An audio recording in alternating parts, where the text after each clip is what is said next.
30 degrees. Indianapolis Center, do you have any test operation restricted area 2508? Aries 31, roger. Traffic is quite luminous and is exhibiting some non-ballistic motion, over. Roger, Aries 31. Continue descent at your discretion, over. Okay, Center. The traffic is approaching head-on, ultra bright, and really moving. They're right by us right now. There are 1,000 UFO sightings reported around the world every month. 90% of these sightings can be explained, but 10% cannot. Officially and unofficially, the U.S. military has been investigating UFOs since 1947. Their top secret goal is to find out what's behind these unexplained sightings. The Pentagon classifies them as unusual airborne anomalies, but a better term is X-Files. Join us now as Mack, Juan-Juan, and Commander Cobra explore these unsolved cases, UFO incidents that baffle even the U.S. military. This is Mack Maloney's Military X-Files. And now, here's Mack Maloney. Well, good evening, everyone, and welcome to Mack Maloney's Military X-Files show here on the Distant Thunder Radio Network. This is Mack Maloney. Wow, what a show we have for you tonight. But first, let me introduce the members of the posse, which is apparently a French word. Girls, get ready, sit yourselves down, get that big fan, the big box of Kleenex, and your mister, of course, and the extra big box of Kleenex, I've already said that, and let's say the extra big box of wipes, too. I'm flustered because he's here, the very famous Juan-Juan.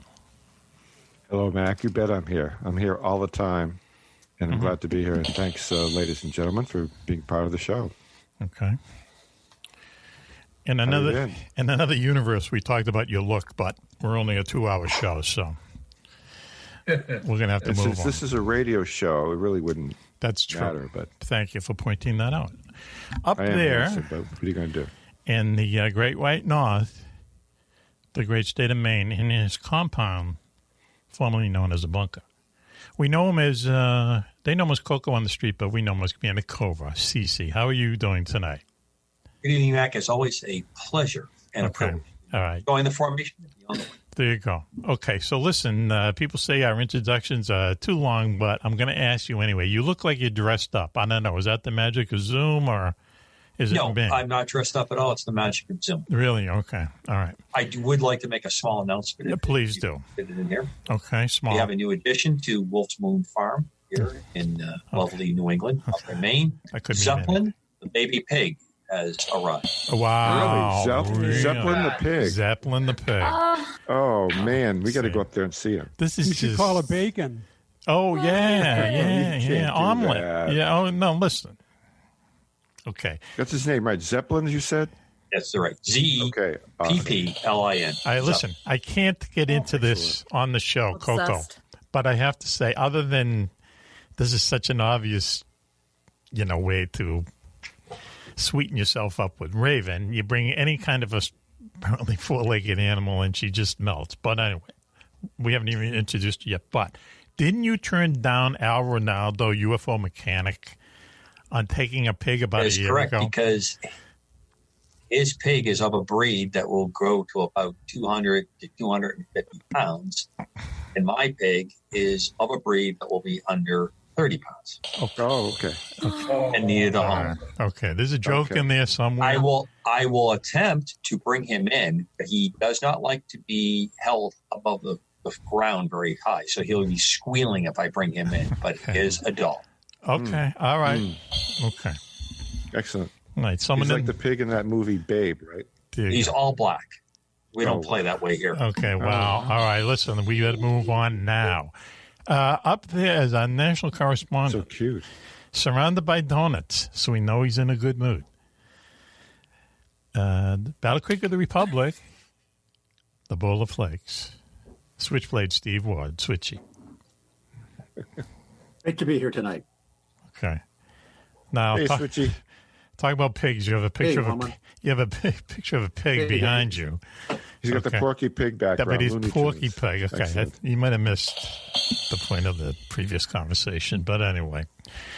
Switch, everything good with you?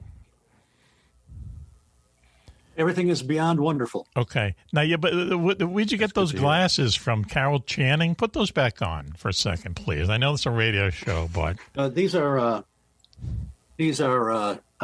Amazon specials. Really? You get 3 in a box. Really? I've got. I've ordered. I don't know how many dozens. Yes. 3. Okay. And they're all over the house. But whenever I need one, right, it's kind of touch and go whether I can actually find it. Wow, huh? Okay. There's at least 300 pair. Wow. Hidden, like Find Waldo in this house, and you can't guarantee you'll find a pair when you need it. So are they unisex? Is that the angle? It's well known they're interdimensional travel. Okay, let's go. Let's move on. Pardon me? Let's move on. Yeah, let's move on. Okay, let's go to our security chief next because, he should be on the totem pole, close by. We said this last week and it didn't go over well. I'm going to try it again. Okay, it's Whitey Bulger on work release from heaven. Come on, I'm going to have to put in some fake laughter. That went over like a lead I know, balloon. you ain't kidding, like Led Zeppelin. Or lead pipe, huh, Whitey? There you go. Whoa, lead pipe. It is, but ladies and gentlemen, it is an amazing resemblance. Okay, it is. Honest to God. Well, guys, it's great, guys and Barry gals. Keefe. It's great to be here I'm again sorry. tonight. Well- There's something in the air. I don't know what it is. Well, whether it's we do. electric or Willie something Clubb, our security guy.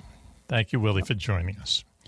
Well, thanks for the night off of security to be able to Well, we'll see. do some serious stuff. Well, we might have to. I might have to call you about that subject we talked about off here. Okay, let's do anytime. this. Let's do this so he won't pout. Joining us is we're going to do like an all spies show tonight, but it's like kind of like an all female spies.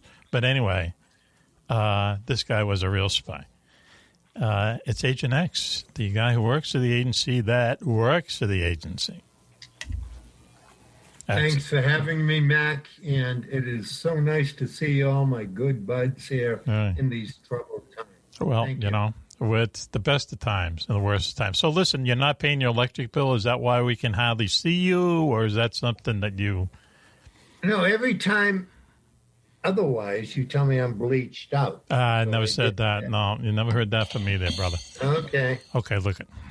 Let's go to the, I don't want to say the highlight of the show. No, I'll tell you what. Let's go to our special guest, and then we're going to go to the highlight of the show. Visual-wise. It's Phil Yebba. Phil Yebba joining us. Phil Yebba, a.k.a. the Black-Eyed Kid, a.k.a. Clint Eastwood, a.k.a. go on and on and on. How you doing there, Phil? All right. Thanks for having me. Okay. All right. And your friends are there, Sean Connery, all your buddies are there, correct? Yeah, they're all just waiting to pop out at the right moment. There you go. Pop out. Secret phrase of the night. Okay. Look. Now we're going to introduce the beauty part of the show. It's Beauty and the Beast. Here's the beauty part. It's our good friend Raven up there in upstate New York. Raven, how you doing tonight?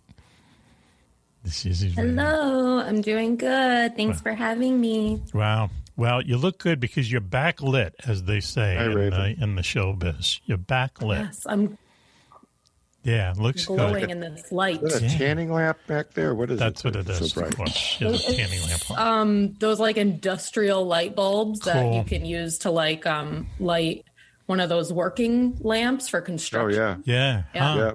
Wow. For 73 years. Looks Let me good. guess, it's made by GE, right? Don't get into it. Maybe. Yeah, who knows? Anyway. We bring good things to life. Do they still bring good things to life? Have I introduced everyone? No. Have you seen their stock price? No. The answer is no. I have. I was gonna sink a couple $100. Don't do it. Price. Don't do it. Take it from a veteran. So I'll anyway, get you 1,000 shares. Yeah, right. Yeah. I'll jump on that. I'll jump 800. It's not worth much anymore. It's not worth anything. I got something from the other day. It was 11 cents. Hang on a second. Okay. All right. So listen. Why don't we It turns out that tonight we're going to be talking a lot about spies, female spies. It turns out our good friend Phil Orbanes is going to be on later on. He's going to be talking about two very famous female spies in World War II. Had a big part to play and how that all went our way. We're going to be talking, hopefully, about Mata Hari later on. She was a very famous female spy, and a lot of other different things. But what we thought we would do is we started talking about James Bond. We're always talking about James Bond movies on the show. And so Juan-Juan somehow got an email to me that said, why don't we do something on the Bond girls, okay? The Bond girls, the term Bond girl became like a showbiz term because so many actresses got their start or whatever in James Bond movies. There's 152 of them. The list goes on because it isn't just the star. It's, all it's just like one for each movie. There are like a bunch of them. Right, yeah. Some of them have two or three, right, yeah. So. And nobody ever complained about them being referred to as Bond girls, even not back then. In print or whatever. It was, how dare you call them girls? Well, it was good for a career. Anyway, so what we thought we would do is, what we're going to do a little true-false tonight, and just to spice it up, it's going to be Juan-Juan versus Raven, okay? Juan-Juan versus Raven. True or false? We're going to see this coming. Switch is going to read a list of Bond girl names, and all you have to do is say, yes, it's true, this is an actual name. False, it's not. And we'll see. Okay, someone's going to have to keep score, okay? Sean Connery, would you keep score for us, please? Absolutely. Okay, here we go. All right. Sean, just before we go to the questions, how is it on the other side? I want to break on through to the other side. Okay, right. Going pretty good. Do they wear kilts in heaven? Well, I am. There you go. That's all you need to know. Do you have anything under it? There you go. That you don't need to know. Well, I'll save that for my wife. He's in heaven. Oh, there's wives in heaven. Interesting. No, I'm waiting. Okay. John, do they have man buns in heaven? That's wow. Oh, yes, they're next to Cinnabon. Inside. Oh man. Okay, listen. Let's Inside baseball there. Let's get to the bit. Okay, so Switchy, you got the list, right? Yes, and we know that the Bond girl names are a bit risque, shall we say? Even, dare I say, titillating at times. Read the script, will you? Say? Read the script. Galore and so forth. Now, again, as Max said, it's JJ versus Raven. As to which ones of this list are are actual Bond girls, all right? Okay. Okay. Here we go. So are we ready for number 10, Max? Let's go, yeah. True or false? Is this a real Bond girl name? Molly Warmflash. JJ. Molly Warmflash. No. Raven. Yes or no? Molly Warmflash. I say no. Wow. Switchy. It is true. What? From The World Is Not Enough, 1999, actress Kirsten Scott Thomas played Dr. Molly Warmflash, Kirsten Scott Chief Medical Thomas? Officer of MI6, who meets Oh, Bond. man, I got to write that down. Here's the best one. Quote, unquote. Now, I'm reading the text here. I did not write this. Quote, unquote, resets his injured bone. Hold on a second. Okay. Why don't we go to number? Are we ready for number 9? The score is 0. Okay, 0. Please, number 9, please. Switch. Number 9, true or false? Xena, spelled with an X, Xena Onatop. Xena Onatop. True. Is that a true? Xena Onatop. Juan says true. Raven. Yes. I say true. Oh, true. Okay, go He's ahead. only saying true. The answer is Everyone's nodding. True. True. GoldenEye, 1995. yes. Actress Famke Jensen plays a Russian agent who tries to kill Bond on several occasions, but 007 always winds up on a top. Very clever. Wow. This is Mr. Maloney, production note. They must have Russian that script. Go ahead. Yes, could you alternate so that the accusation of Juan-Juan that Raven is only tagging upon his brilliance is not true? Right. Judge. Okay. All right. So we go to Raven already. So the next. Okay. All right. Next question, please. Switch. Number 8. Dink. Now, is Dink spelled D-I-N-K in case there was any question. Not with the X. Wow. Is it a real Bond girl's name, or do we make it up? Please, Raven, you go first. Dink. Look deeply into your soul. Oh, look deeply into your soul. Oh, hang on. Go ahead, Raven. True. True. Raven says true. JJ. Dink. I say true, too. True. It sounds so True ridiculous. and true. Go ahead, Switchy. True. Goldfinger, 1964, actress Margaret Nolan gives Bond a chicken wrap by the pool while he's waiting to make contact with another MI6 agent. Now, as I recall, he was making contact with Felix Leiter, Oh, really? a CIA Okay. agent. So That's I the think detail. That's correct. That's the detail you took out of that sentence. That's good. That's good. So anyway, okay. Why don't we go to the next one? Switchy, are these real Bond girl names or not? True or false? Juan-Juan versus Raven. With some of these names, though, are like ancillary characters. No, that's what we're saying. There's like 3 or 4 Bond girls per movie. Yeah. We wouldn't be able to do the bid if there was only... I know. Trying to keep time constraints there, Mr. Juan-Juan. True or false? Wow. Who's keeping... Wasn't one of them... What are the women ancillary galore? That's anyway. Wow. I mean, she was number 11. All right, never mind. Hey, Phil. Go. Sean Connery. Are you keeping score? Do you have the score? I'm trying to keep score, but No. they haven't answered the latest I'm question. talking to Juan-Juan. 007. True or false? I'm talking to 007. Okay, stand by, Sean. Okay, so true or false, there, Juan? Give me the name. I didn't hear the name. Dink. It was Dink. Oh, Dink is true, yes. Dink is true. You did Dink. Raven, I guess I went backwards again, but Raven, Dink, yes or no? She's already done this one. We already did this one. Did we? Okay. You did this one. Okay. You were poolside when we were discussing MI6 versus CIA right. contact. That's right. When Juan-Juan went off to the crazy place that he lives most of the time when he's in this galaxy. That's not my fault. And he never answered the question. Okay. Oh, wow. Okay, so it is his fault. I am dying to read number 7. Go, please. Okay, Did here you we read go. the one we were on? What is it? What did we do? The Number Dink? 8. Well, who We're won going to Dink? number 7 now. No, but wait, who won the Dink?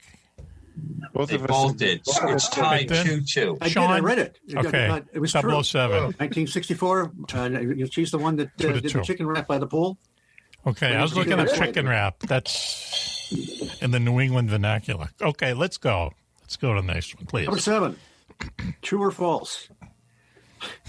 Nips galore. NIPS. Am I galore. first? Am I first? It's, Nips a big galore. fat Now let's go to false. Raven, just for laughs. I think that's true. Raven says true. Nips galore. Juan-Juan. You ready for the answer? Juan-Juan. No, not yet. Juan-Juan. Nips galore. Yes or I no? said it's false. Juan-Juan's shaking it up a little bit, saying false. So we got one False. true, one false. Switchy, please. Nips galore is false. That, in fact, is the name of Mack's Japanese fighting fish. See, you should have known that one. Think about it. Think about it. Juan-Juan has taken the lead. Okay. at this Excellent. point. Thanks for keeping score. Okay. Luckily, we're not heard Number in 6. Japan. Okay, next, number 6, please. Are these real Bond Number girl 6. names? Switch. Chew me. Me is spelled M-E-E. Chew me. Chew me. Well, Let's while go. we're doing that, Juan-Juan spelled J-U-A-N, not W-O-N. That's right. Going, Yes. please. We got a lot of letters How does it spell game? that are That's right. misspelled. Okay, let's go. So Juan, let's go to you. Chew me. Is Chew me a Bond girl? I say no. No. Juan says no. Raven, Chew me. Bond girl or not? I'm gonna say yes. Oh, okay, Switchy. The answer is, Chew me is true. Man with a Golden Gun, 1974. Actress Francois Terry plays Chew me, the girlfriend of gangster / businessman High Fat. High fat. Yeah, he's good. High Fat. We are all tied up, ladies and gentlemen. For those All of you that are trying to keep score at home, I'm trying to listen to this program There you and go. not searching the internet for another program. Okay, Tied why up. would you say that? Why would you say that? Stay tuned. Okay, here we go. 007's here. How could they resist? Let's go. So, what are you drinking there, Sean? Martinis? Yeah, Sean, drinking a martini and I shook it. Okay, all right. He's made a few words since he passed on. Okay, so why don't we go to the next question? Is this a true or false? Real Bond girl or not? Please switch. Number 5, Strawberry Fields Below. Strawberry Fields Below. Wow. Let's go to Raven first. Is there a Bond character, Bond girl named Strawberry Fields Below? No. No. Okay. I agree. No. This ridiculous, is stupid. Well, this is going to be hard to the answer adjudicate. The answer is partially true. Quantum of Solace, 2008, actress Gemma Arterton, Arterton, that's not easy to say, plays Strawberry Fields, an MI6 agent who romances Bond but winds up dead on his bed, covered in motor oil. I wonder if it was STP. Mack made up the below part. Oh, that's an additive.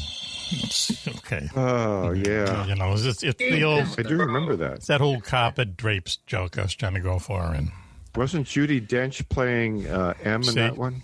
Yes, she was. So it's actually false. So they both get a point. I was going to say half a point. Half point. It's partially true because there is a Strawberry Fields. There is a Bond. We remain tied at 3.5 right, with new alterations to the scoring. 3.5 to 3.5. Really? Yeah. Okay. What question are we on there, Switchy? Number 4. Okay, number 4. So, are these real Bond girl number names? 4? True or false? True or false? Massive cans. Massive cans. I'll go first on that one. Go ahead. False. Raven. No surprise, Juan-Juan, that you would jump up at that signal. Get out of his first. Chair. Yeah. We're not at the bar, Juan-Juan. Just saying. Yeah, the check didn't come. Boy. Raven, please. Massive cans. Is that a Bond girl? That's got to be false. Got to be false. No Switchy. In fact, number 4, massive cans, is false. False. Yeah. Okay. No commentary. Next. Made up by who? The staff. Dr. Silicone. The staff. Next question. Please. Massive Mack. I don't know. What? Massive Number Mack? 3. Yeah. It wouldn't be the first time. True or false? Can't help it. Kitty Litter. Kitty Litter. Is Kitty Litter a Bond girl name? Juan-Juan, I'll go to you. False. Kitty Litter. Raven, you're tied now. Go now with you're your implying it should be Go with the your heart. opposite of Go what with your I'm heart. I'm thinking. sorry. Don't the jury should. I think it's false. It's false. Please, Switchy. Number 3, Kitty Litter, is false. All right. Wow. We remain tied at 3.5 to 3.5. It's a nail biter. Wow. Sean. Wait a minute. We each get a point for saying false, right? No. 3.5 to 3.5. Right. Don't argue with me. Don't argue with the guy who's all dressed up. Hey, 007, did they gamble up in heaven? Did they gamble up in heaven? 007, Sean Connery's up there. Yes, it's quite a little casino royale up there. Oh, really? Yeah, okay. Yeah. And I thought you were drawing lots with the whole Jesus thing, but it's Casino Royale. But pretty cool. Exactly. I was going to ask him for the Super Bowl score, but do they have the Highland Games up there, Sean? The Highland Games? Yeah. I could tell you, but I'd have to come back and kill you. Okay. I was wondering if his best sport would be like the hammer throw. We don't want that. Here we go. Well, he is wearing a kilt. We have a guest. We have a guest waiting. It's the coolest part. There's a joke there. All right, let's go. Number 2, Switchy. Bond girls. True or false? Number 2, true or false? Plenty O'Toole. Plenty O'Toole. Let's go to Raven first. Plenty O'Toole. Real Bond girl's name or no? Yes. Raven says yes. Jasper. I agree with that. Plenty O'Toole. He agrees. Switchy. Plenty O'Toole. True. Diamonds Are Forever. 1971 actress Lana Wood plays a gold digger from Las Vegas who sleeps with Bond, but then gets thrown out of the top floor window of Caesar's Palace by some Vegas mobsters, and fortunately into a pool below. And survives. Does she survive? Is that what's her name, sister? Natalie Wood's sister. Yeah, Natalie Wood's. What's that? Yeah, Natalie Wood. Yeah, wow. So they both anyway, had an inclusion with water. That's, there you go. Thank you. You know what movie they were in together? Thank you for tying it together. Very good. Go. The Grim Reaper. Nobody else got that point. Jeez. Wow. Right. They're both pushed. They were both. Well, I can think of two men that got that point as well. They were on the boat at the time. Oh, see, well, that's just been alleged. All right. So anyway, now we're still tied, right? 3.5. 4.5 to 4.5. Wow. What was the over/under on this?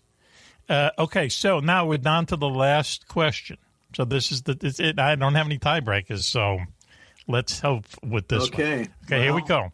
Please switch Number one, true or false? Bond girl. Let's have some music. Holly Goodhead. Holly Goodhead, real Bond girl name or not? I'd just like to say for the audience, if you could see the look on her face right now. Yeah. Why we have to be a TV show. We a YouTube sensation. Okay. Okay. Raven. True. True.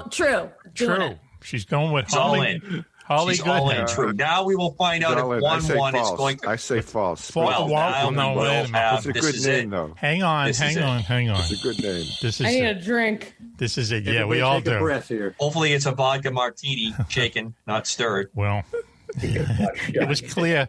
It was clear. That's all we could tell. Hey, listen.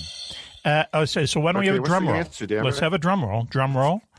Is Holly Goodhead a true or false? A Bond girl's name or not? Switchy. True. Moonraker. Raven. 1979, actress Lois Chiles plays a CIA agent working undercover as an astronaut who goes into space with Bond to help destroy the criminal Drax's space station and winds up blowing 007's ... mind. Hey, is her middle name Cue Gibb? the music. Cue the James Bond music, please. And I believe that she was really great on the multiple reentries. Oh, all right. Okay. All right. Hang on. Matt, Yeah. 5.5 to 4.5. Raven. All right, Raven. Okay. How That's cool. appropriate on this night of women's spies, Yes. espionage, that Raven. JJ, you wore that dress for no reason. Sorry. Yep, it was a real person. Good game, JJ. Jeez. And since we're talking about The heck of it Bond is. girls, I remember a lot of these from the film. the Bond girls, do you remember the name of the Bond girl who was painted gold? In Goldfinger. Jill Masterson. You know, she just died. Did she? Oh, she Yeah, did? Jill She Masterson. died last was a real month, I name. think it was. Yeah, Pussy Shirley Galore, Eaton. wasn't it? Right. No, Yes. no, that was Honor Blackman. Oh, right. Yeah, Oh, she you're was the right, actress. Yeah, but anyways, the one who was painted in gold Just passed away. just passed That was away. Shirley Gold Eaton. Finally got to her. Shirley Eaton. The girl, yeah, did it really? It got in her veins. Here are the girl in my research, my extensive research. Before we go to, I'm sorry, go ahead. Go ahead, please, Can you X. hear? X, go ahead. Inject some linguistic reality. Sure. Just we need. Go ahead. We didn't hear the term, I don't think, Switchy, that the most famous of all the Bond girls was Pussy Galore. Well, hang on. Right? All right. In terms of a clever name, I think. We went over with that. That is clever. That is very clever there, Lonnie. Listen. Okay. Here's the list. Man, Mack, you recommend you gave the first word is French, right? The second word, very common. What's he talking about, French? Go ahead. In the Irish Gaelic language, is galore is plenty. Right. It's the Gaelic That's the way I've always interpretation of Pussy Galore, really? The Gaelic. Remember they used to have that candy Good and Galore? Oh, wait a minute. Good and plenty. You're all right. Now you're in the bizarro world now. Okay, listen. In Ireland, it was good and galore. It's come into the English language now. Okay, interesting. Galore's been around forever, X. I use that term all the time. Well, so is the front part. This place has donuts galore. Look it. And there's tons of words that came from Irish Gaelic. Oh, I believe that. Yeah, but they don't want to admit that. But why? What? Because they sound like Cleon. Listen, let me get to the list, please. Here. So these are the other. These are the other women who are Bond girls. I couldn't believe this list. You ready? So Barbara Bach, we know, is married to Ringo, right? Right, yep. Diana Rigg. Do you not remember her? Diana Rigg was a Bond girl. Britt Eklund. Secret Service. Britt Eklund was married. It was George Lazenby. The one that was actually pretty good, but he was kind of nuts. Britt Eklund, who lived with Rod Stewart. Terry Hatcher from Lois and Superman. Terry Hatcher was a Bond girl.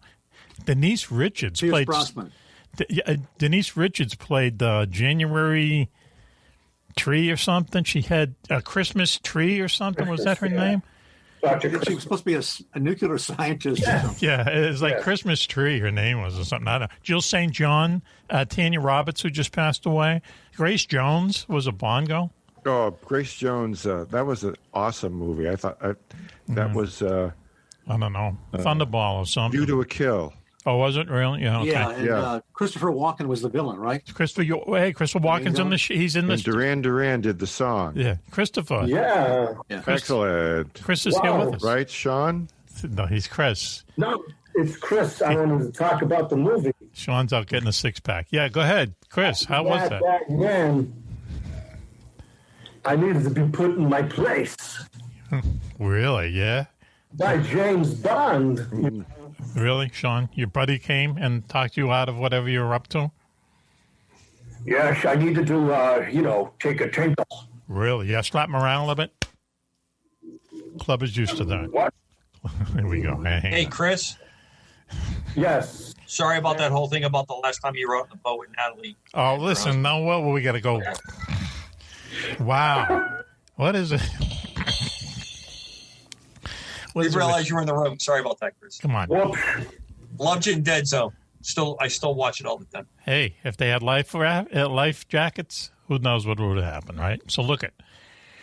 So anyway, in Halle Berry and also, Halle Berry was in it. Her name was Jinx, which I think is a cool name. Jinx. So anyway. What was cool is she was in a lot of the movie, too. She wasn't just a token, Hang on, yes, you're correct there. In the bed scene and, all that stuff. Okay. She was really a key player in that movie. Big star.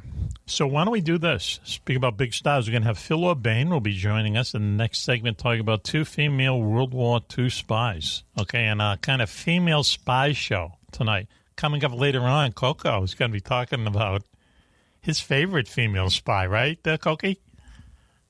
Nice way to phrase it. Yeah, okay. That's a tease. Okay, so why don't we do this? Why don't we take a commercial break now? And we'll be right back after listening. You're listening to Mack Maloney's Miltrack Style Show here on the Distant Thunder Radio Network.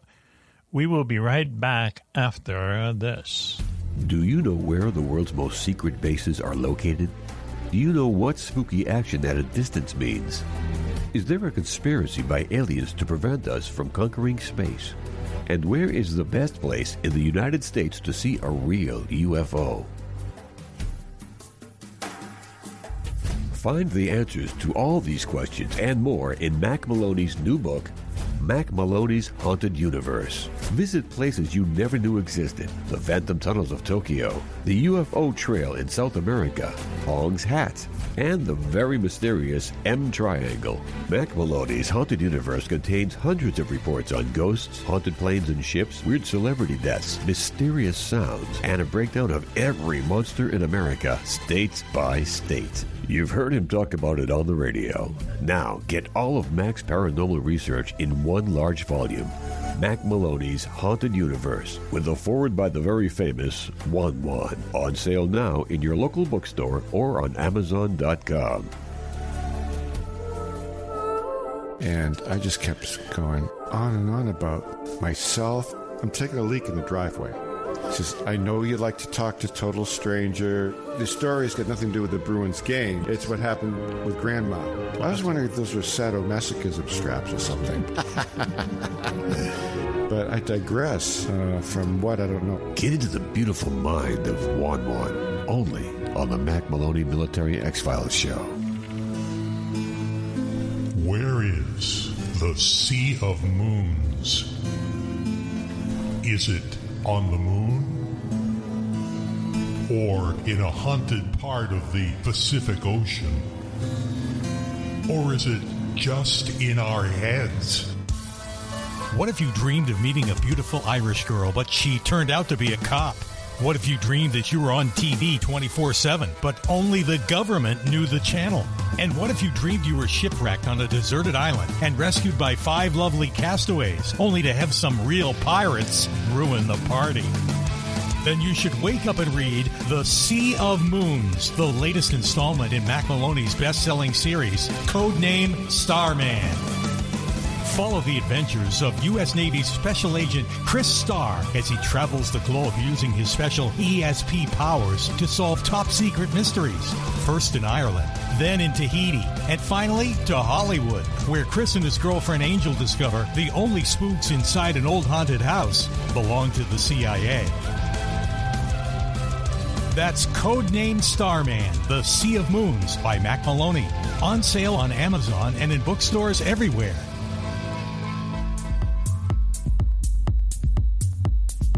The members of the posse. You heard him just then jump with glee. Girls, it's the very famous Juan-Juan is here. Hello, Mac. Welcome, everybody, to the show. Glad to be here. Okay. Do we want to bring up the Che Guevara look? Or oh, no, it was a Carlos Santana look. I'm sorry. You're trying to look like Carlos tonight? Oye, como va? There you go. He knows the words and he speaks the language. That's great. Also, going sideways on the totem pole. Si, senor. He's don't. 1850, forever yet it. Hasta la vista, baby. See?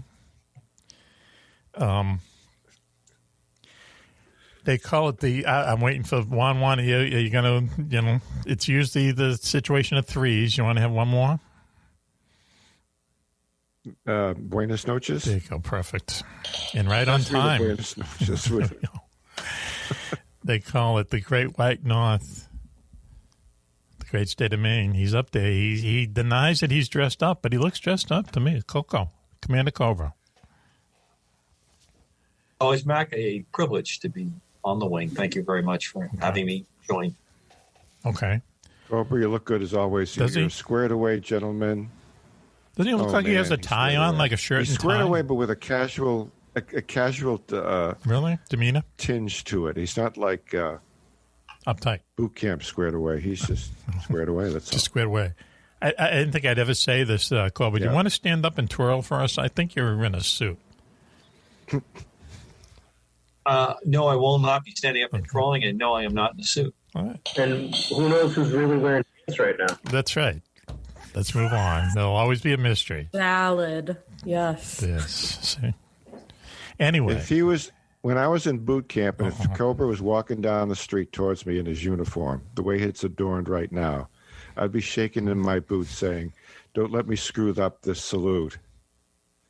And make sure that you don't just cruise on by without it being returned. Am I right, Commander? Absolutely. Juan-Juan, moving right along. You betcha. Okay. Up there in Battle Creek, Michigan. Battle Creek of the Republic is national correspondent, Switchblade Steve Warren. Switchy. Great to be here tonight. That's the name for his biography. Oh, you got Spy versus Spy behind you. Yeah, we were talking about them off here. They'd make a great movie. We should get into a discussion about that. If they really did it well, it would be cool. Spy versus Spy in Mad Magazine. Switchy, thanks for joining us tonight. We'll get back to you and what happened earlier today, okay? Okay. Going to our security chief, if we have enough time after I do all the intros. Security Chief Willie Clubb in beautiful Methuen, Massachusetts. Willie, how you doing? Hi, Mac. Hi, folks. Great to be here tonight, and one of my favorite topics is spies. It's just cool. It's just something about it. Yeah. It's always intriguing. Very concealing, yeah. Thank you, Whitey. I mean, Club. Okay, let's go to a real spy in our midst. We had to invite him tonight. Agent X. He works for the agency that works for the agency X. How you doing, Xy? For having me, Mac, and glad to be here to see all my buds. Okay. And Budettes. it's just a great time to be with you. Thanks. Wow, huh? Okay. Good to see you too, X. Good to see you. From what we can see, you're in a dimly lit room, but that's okay. So listen, why don't we go? So from X, we will go to, let's see, let's go to the man of a million voices, Phil Yebba. Phil is with us tonight. Hello, Mac. Thanks for having me. It's always a pleasure to be on. Okay. All right. And your friend Sean Connery is there, of course. Yeah. Hey, Mac. Thanks for having me. I know it's hard to broadcast from where I am. Up in heaven. But thanks for tuning in. Okay. All right. Yep. Yeah, we miss you down here on we miss you. Planet Earth. Right. I miss you too, Juan-Juan. There you go. Thank you. All right. I'm sure you'll exchange texts now after that. Okay. So let's get to this is Beauty and the Beast. Here's the Beauty, Raven, up there in upstate New York. I don't know why I have to keep mentioning that, but Raven, how you doing, Raven? I'm doing great. Thank you for triangulating my location. Well said. It's a big word. Raven. Yeah. That's the first time that word's been uttered on this show in 5 years. Thank you. Thank you for having me. Yeah, I'm surprised Mackie didn't announce what her address is. Gee whiz. Anybody got a pen? I'll just give it to you. There you go. See? I know it already, Raven. No worries. Okay, he does. He That's does. right. Hang on. X knows it all. Hang on. Okay, listen, we have to He's behave got ourselves. special skills to figure that stuff out. Our good friend, Phil Orbanes, is with us. Phil, how you doing? Phil, Mr. Monopoly. There he is. Okay. Mr. Monopoly is fine tonight. Yeah. Yeah, okay. And he's into the world of spies pretty heavy here. That's cool. Now we should just say that Phil is the are you the president, the past president of Winning Moves game company? Past president. Okay. Yep. And they make, among other things, they make like they sell the Rubik's Cube. They do different kinds of Monopoly. They do Risk. They do the Ouija board and a number of other games that we all know and love, right, Phil? All the classics in the classic editions. Yep. Mm-hmm. Winning Moves. Thanks to our good friends at Hasbro who owns all these. Mm-hmm. Okay. Yeah, I've been to your offices and you walk through the corridors and there are adults in there playing new games, right? Checking out new games. Well, and when we have play tests, it's whoever is appropriate for the game, be it a kid, a teenager, an adult. Wow, that's who we bring in. Oh, you should bring Juan-Juan and I in. When we have the next kid. Yeah, when we do the next children's game, we can bring you in, Mac. Yes. All right. Bucket list. Check one off. Okay. There we go. Okay, so listen. What's the sound effect for that? Let's pretend it sounds like this. Okay, so listen, before we get to Phil's report tonight, we have to just go back to switch back to switch, because this is, as they call it in showbiz, the showbiz world, the skew. It's the part of the show that everyone listens to the most. Switchy, what did you have for breakfast this morning? My palms are sweating now that this is the most listened to section of the show.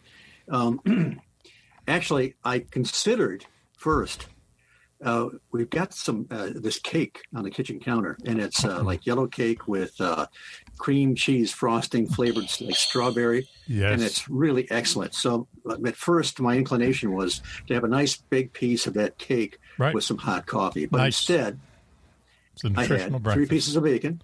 Yes, go. 2 frozen waffles in the toaster. Yes. With log cabin syrup. Yes. And soft spread butter. Fake with hot black coffee. Wow. Switch comes through. A couple of millimeters away from having that cake. Yes. But instead I had something much more healthy. You know, I don't say this very often, but let's give Switch a hand, please. Stuff non-GMO. It's, of course, it's non-GMO. Could you please clap so I don't have to pay to put in? Free-range waffles. There we go. Thank you, Coco. Thank you. Sorry, Switchy. Only two people have ate. Waffles, 9. Glad for you. So, all right, that's good. That's a nutritional breakfast. So, did you have the cake later on for lunch? Yeah, I think I did have a piece later on. Okay, what a surprise. So it all worked out. I had my cake and ate it too. Wow, he had that locked and loaded. All right. So listen, I introduced everybody, and now we're going to turn it over to Phil. Phil, you've been on 2 or 3 times now in the past 6 or 7 months. We talk about spies, World War II spies. Always fascinating. We're talking about off the air how we just love spy stories. There's like an endless well to them. And tonight we're talking about a female spy, right? Yeah, tonight you'll really, I think, find this one to be of interest. And I will start whenever you tell me to. Yeah, right now. Go. All right. Tonight we're talking about Vera Atkins. She just happened to be the most significant female espionage agent in World War II, and yet she's largely unknown today, even in England, where she fulfilled one of Churchill's most significant directives. Now, in part, this is because she was incredibly secretive to her dying day in June of the year 2000. I think the best way to introduce her, though, is to go back to a very specific event at the very beginning of World War II in Europe. So now picture, if you will, a 4-person team has just arrived in Romania after a long journey from England.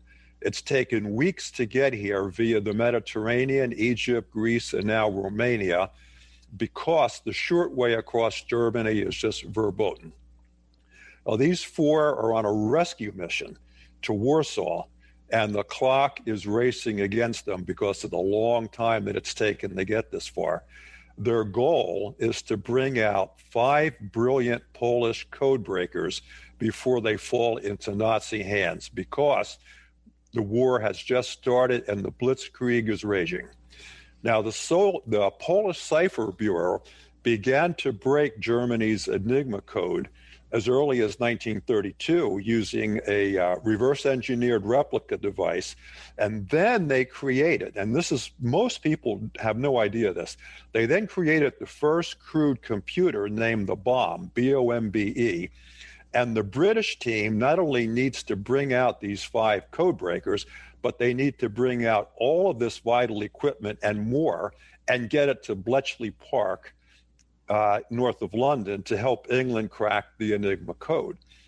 One member of this 4-person team is a woman. She's 31 years old. She's tall, trim. She carries herself like a upper crust English lady, and she speaks like one. But she's no pushover. She's no ornament. As a matter of fact, the 3 men as a part of the team have great respect for her, and they count on her, especially here in Romania, which seems rather odd for an English upper crust lady. Why? Because she speaks the language, she knows the country inside and out, and in order to get this team to Poland, she actually persuades a Polish train engineer to hook up an aging freight car that she's located that they're going to use to transport all this stuff back from Warsaw. And so away they go to Warsaw, which is under attack. The bombs are falling, but she gets them there. They find the 5 code breakers. They load them and their equipment into this car, and they race back to Bucharest safely before the Russians come in on the other side of Poland. She and the team then take the code breakers directly to the British embassy, where, of all things, the embassy is too overwhelmed to process them. And of course, the embassy doesn't know they're coming because this is so secretive. Undeterred, Vera Atkins goes to the French embassy, and soon 3 of those code breakers and all of their equipment are on the Orient Express on its way to Paris. So thanks to Vera Atkins, the Polish code breakers, who would become so instrumental and helpful, especially to Alan Turing, who is considered to be the person who most significantly breaks the Enigma code. Thanks to Vera Atkins, the mission is a success. Turing will go on to build several of these bomb computers, but few will ever know that he copied the Polish design. Now, if this was the only achievement that Vera Atkins accomplished in World War II, I think she would be in the Espionage Hall of Fame, but it was only the beginning. And perhaps her greatest achievement was hiding who she really was, because she wasn't Vera Atkins, aristocratic British lady. Her real name was Vera Marie Rosenberg. She was born and raised in Bucharest, which was why she was so key to this mission, to a German Jewish businessman and to an English Jewish mother who had aspirations to be a lady. During the 1930s in particular, anti-Semitism was on the rise throughout Europe and even in England. And Vera's parents, anticipating this, trained her to appear and act English. She went to the best schools, got the best training, including going to the Sorbonne in Paris. She mastered many languages. And when her father died in 1937, her mother permanently moved her and her brother to Sussex, England. It can be said that her parents actually trained her to be a spy from the time she was born, but more significantly, she was a willing and a gifted pupil. And by the way, her adopted surname of Atkins was taken from her mother's maiden name of Atkins. So that's how she decided that she would be Vera Atkins. And by the way, very few people knew of her background, which would prove to be crucial during the war when she so greatly aided British espionage. Why?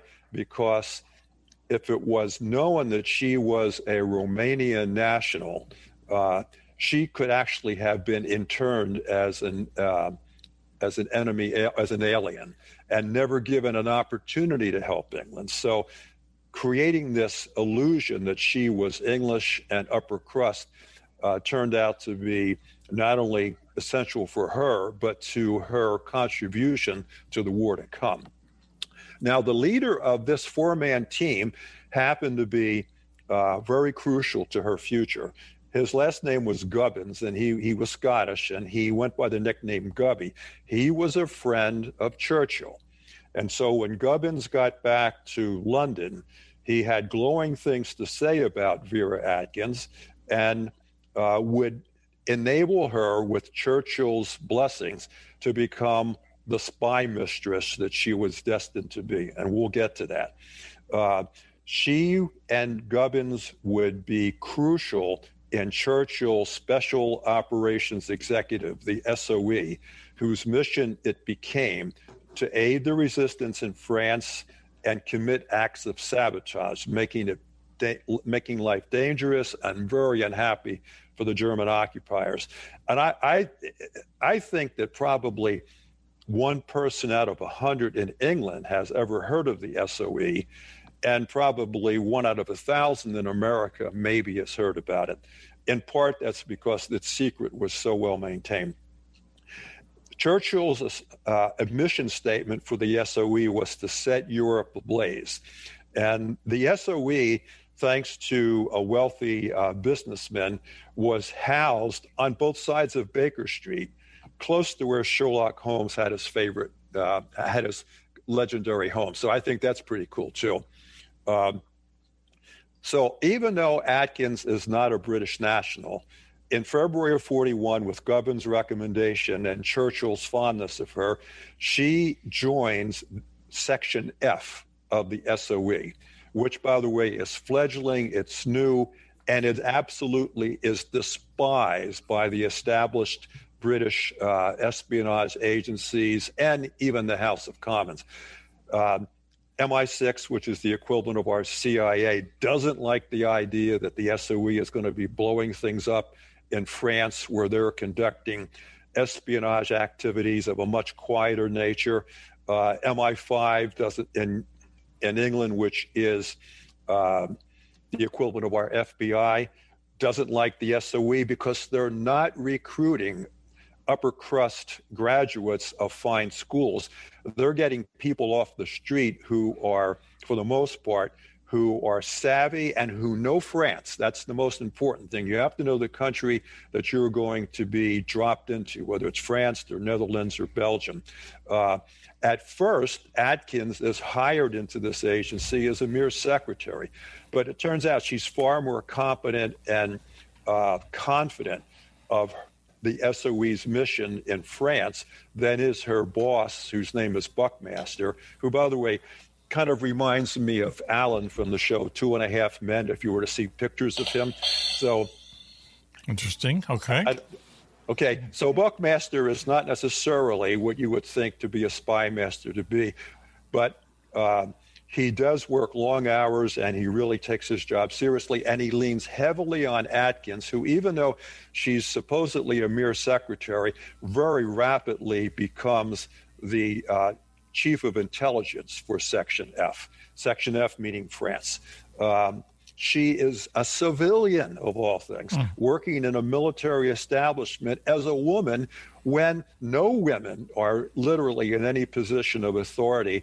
As a matter of fact, one of the most alarming things is that the Geneva Convention doesn't even cover women as qualifying as prisoners of war. Wow. So really, even though Atkins realizes that the best people to drop into France are women because they're less suspicious to the Germans than are men roaming around, who, by the way, should be working in a factory somewhere in Germany as slave labor. Interesting. So she knows that she has to do something to protect them, and so every woman who will join the SOE, pretty much off the street, has to get training as a nurse, if you will. There's an organization called the Fatties. It's first aid nurses and whatnot. And they all have to have their papers, and they all have to look at as if they are civilians doing good deeds, when in reality they're all going to be doing espionage. Brilliant. There's brilliance behind that. She gets to know, during the lead up to the invasion of France, which, takes place in early or in May of 1940, she literally starts to get to know everybody in the espionage services, including Ian Fleming. This is kind of cool. Ian Fleming, who's in charge of naval intelligence. She has a lot of business in the old Admiralty building where he has his office. Fleming gets to really admire her and thinks it's very cool that there's a woman in her position who was so influential. And it is widely believed that she inspired Miss Moneypenny. Wow! Even though Miss Moneypenny, okay? Yes, well, we can. So even though Miss Moneypenny, as a secretary, who is more interested in romance, as a matter of fact, Atkins was always much more interested in operations and getting a job done. But Fleming, who was starting to get the notion of what the Bond series would be, tried out a lot of names and finally hit on Moneypenny. Wow! And so that's what he would call her. Phil. Okay. Phil. Phil. I just have to. We have an expert. We have an expert in the room with us, so he can tell us. What do you know about Moneypenny there, 007? You and her were rumored to be close. It's true, but I don't want to comment on any rumors right now. But we're very close. You two have become one. All right. Okay. I guess we know what that means. Go ahead, please, Phil. I'm sorry for that interruption. So, now, before I tell you, as long as I'm dropping names here, before I tell you about what her mission was at the SOE, I have to tell you that and again, a lot of people don't know this, but the British set up an espionage operation in Rockefeller Center prior to World War II.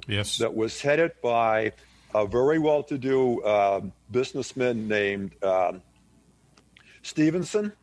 Did I get that right? Sure. At any rate,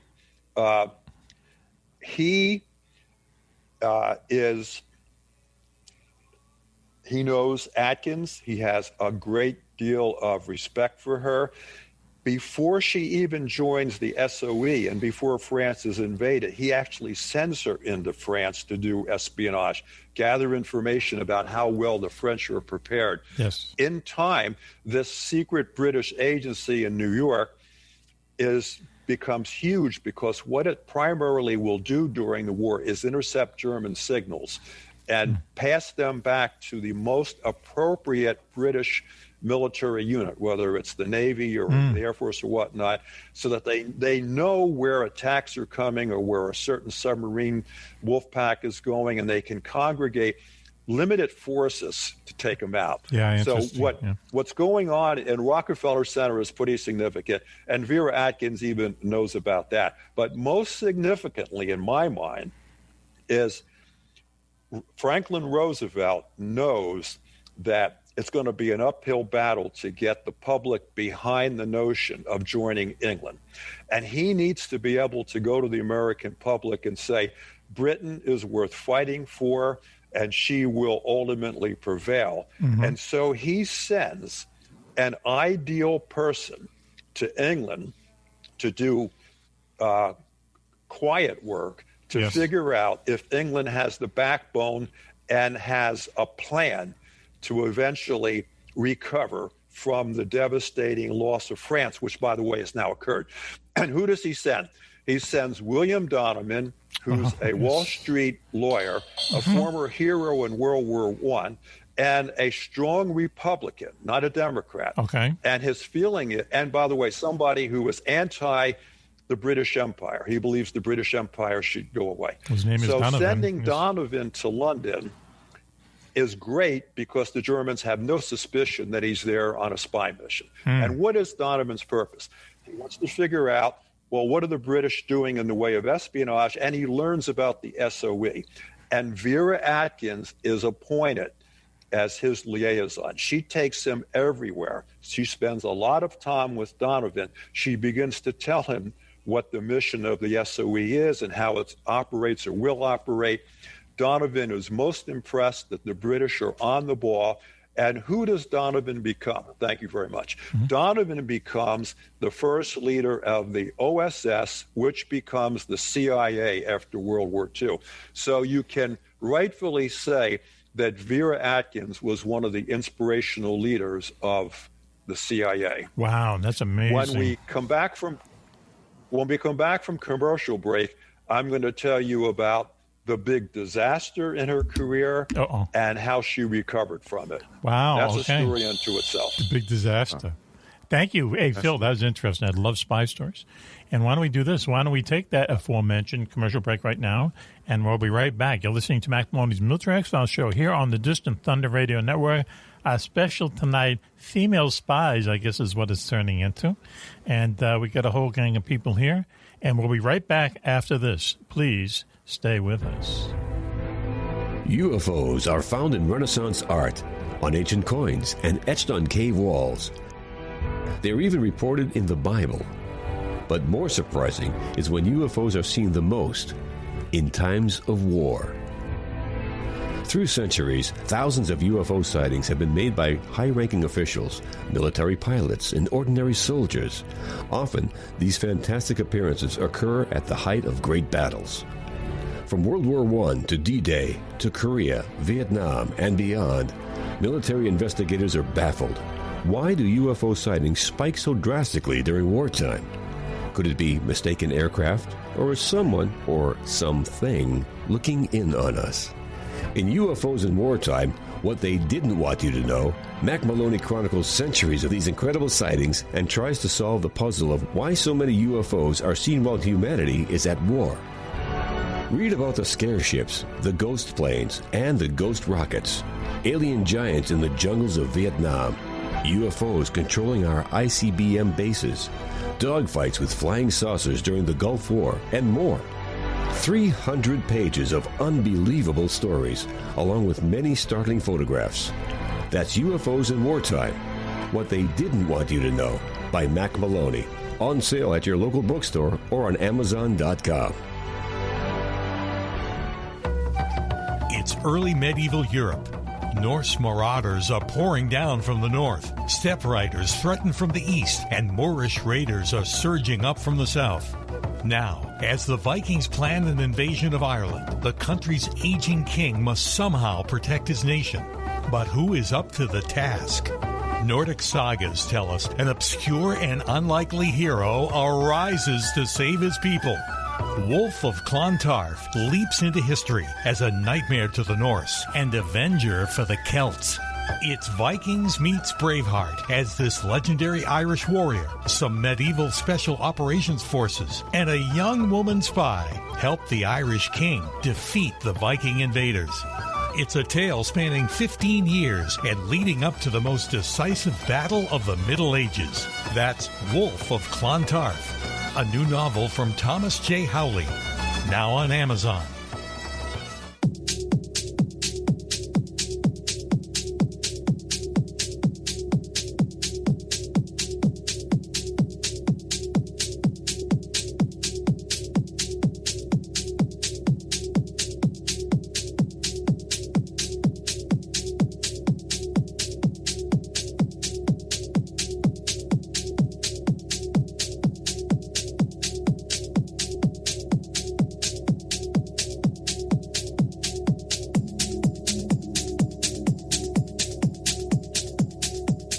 Welcome back, everyone, to Mack Maloney's Military X-Files here on the Distant Thunder Radio Network. This is Mack Maloney. We have quite a show for you tonight, quite a gang here.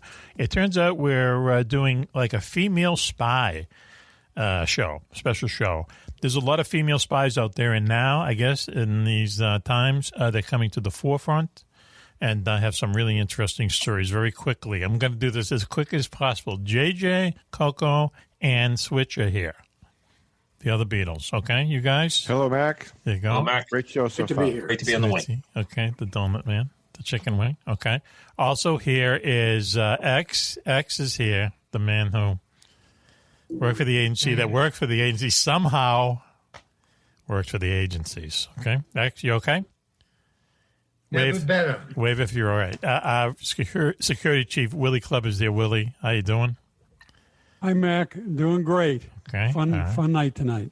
The man of a million voices, Phil Yebba, is here tonight. Phil. Sean Connery is there with Phil, our friend. Phil. Sean Connery. Yeah, he's here. Let me put him on. Hey, Mac, how you doing? There you go. See, we brought a special guest in tonight because we're talking a lot about 007, as it turns out. My body is ready. There you go. It's more mind than body. There's a joke there somewhere, but I'm not going to do it. Too soon. Too soon. Too soon. As it turns out. Coco, did I introduce you? Oh, part of the trio, part of the menage trois. Okay. I'm sorry. I'm a little clouded because the next person I'm introducing is Raven up there in somewhere in New York. I was criticized for giving kind of a location. Raven, how you doing tonight? Well, when you gave out a street address, that wasn't cool. That wasn't. That's what we're saying, Mac. There's boundaries, and you went against it. Okay. Sorry. Hello. Thanks for having me. Hi, Raven. Hi. She's already checking out the real estate listings for a new location. Don't. Come on. Don't worry. It's not even funny. Cobra. I already posted Raven's address online. A satellite. That's why it's nice to have an Agent X in the house. Right. You know? No worries. Very handy to have in the house. Okay. Also joining us is our good friend Phil Orbanes. Phil, thanks for joining us down there in Magnolia, Massachusetts, where all the rich people live, correct? Yeah, I've heard that rumor too. Oh, really? Okay. Yeah, I'm sure. When you get your property taxes, is it right around that same time? Yeah. Not to get too inside, but kind of expensive to live in the North Shore of Boston, as we're finding out. So tonight I've introduced everybody, right? Yes, you have. Okay, good. Thank you, Juan. So tonight we're talking about a spy, a female spy in World War II that was right up there as far as like the OSS and the SOE, the two spy agencies for the United States and also England during World War II, right, Phil? Yeah, the two that were heavily involved in sabotage on the continental Europe during German occupation.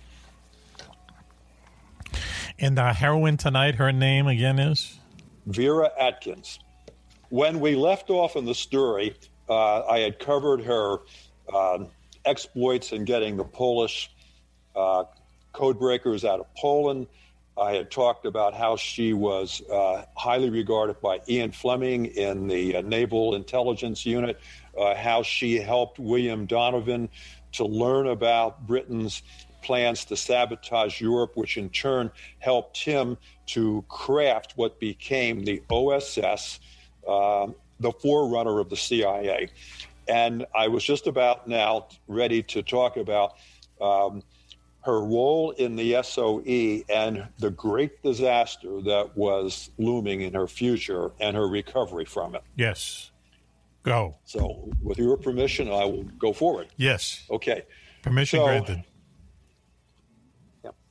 Just because, and this is somewhat interesting, just because Winston Churchill had a staunch belief that sabotage was essential to unnerve the Germans, especially in France, until the Allies were strong enough to retake Western Europe. It didn't mean that everybody in the British government was keen on what he wanted to do. As I mentioned, the spy agencies that already existed, the House of Commons, the upper crust, they all thought that it was absolutely unthinkable to conduct acts of sabotage, that it was outside of the rules of law.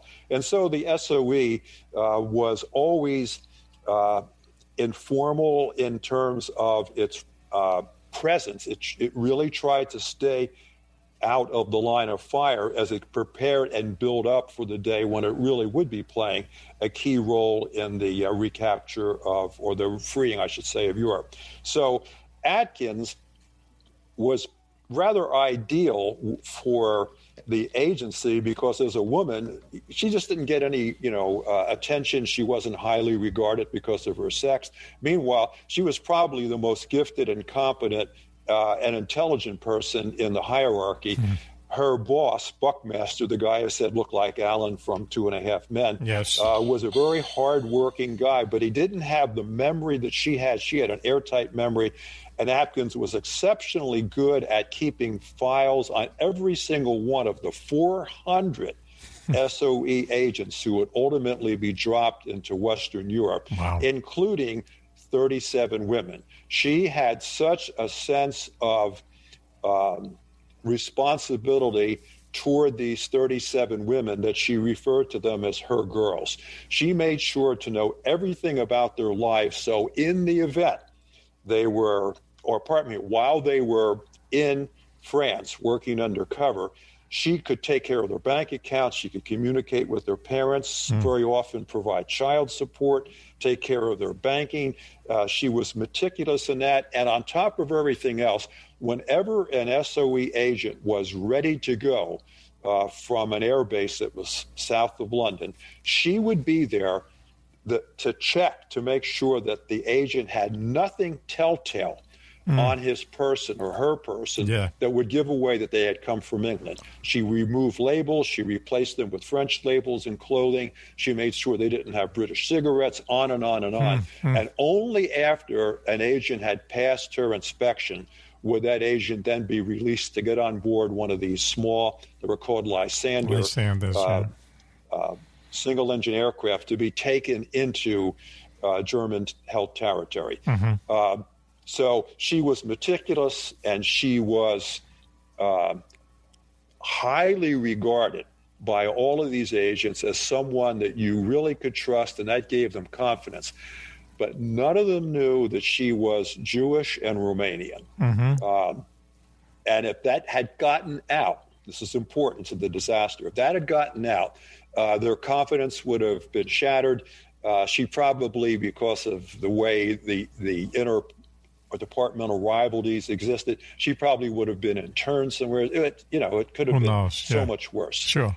And there was something else that she did that leads up to the disaster. Yes. During the lull, before the invasion of France, she found out that her cousin was under arrest in, I believe it was the Netherlands.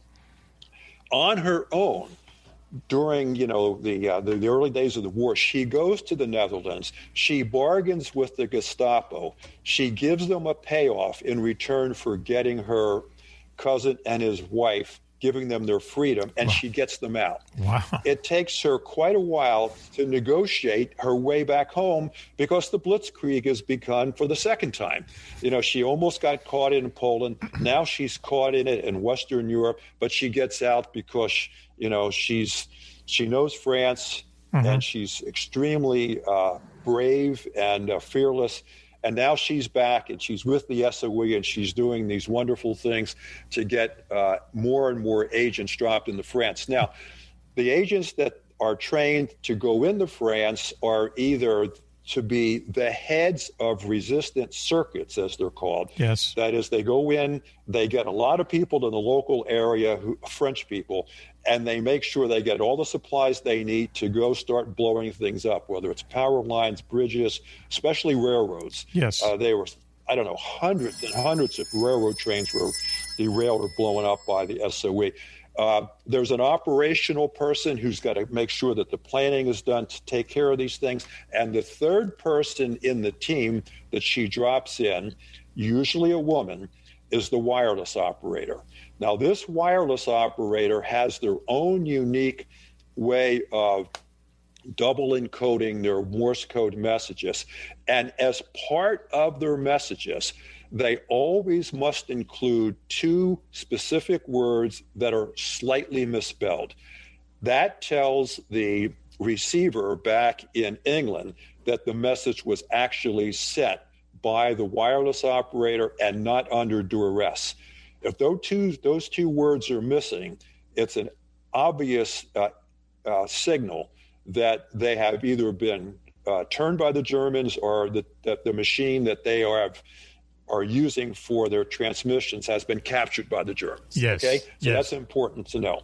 So now things start to build up, and more agents are being dropped in. 37 women in particular are meticulously trained in Scotland, undergoing the same grueling training on combat, wireless operation, parachute jumping, you name it, as the men. So they're every bit as qualified, and they do spectacularly well. Generally, they are in place for several weeks, and then they come back, they rehabilitate, and then they're brought back for another mission. So now let's get to what's commonly known as the disaster. Yes. In mid-1943, the SOE has been told, during the course of the next year, you're going to be a vital part in supporting the D-Day invasion when it comes. And as it gets closer and closer, your mission is going to be to prevent German reinforcements from getting to the beaches. The largest network in France is run by a guy named Suttle. He's, SOE agent, Suttill, I think. And he's given his circuit the name Prosper, which is named after some great guy in British history, I think. Okay. Well, he gets alarmed. He sends a message to Buckmaster. That's the boss of Vera, Atkins, saying, "I believe we're compromised. I believe that two of my agents have been captured by the Gestapo."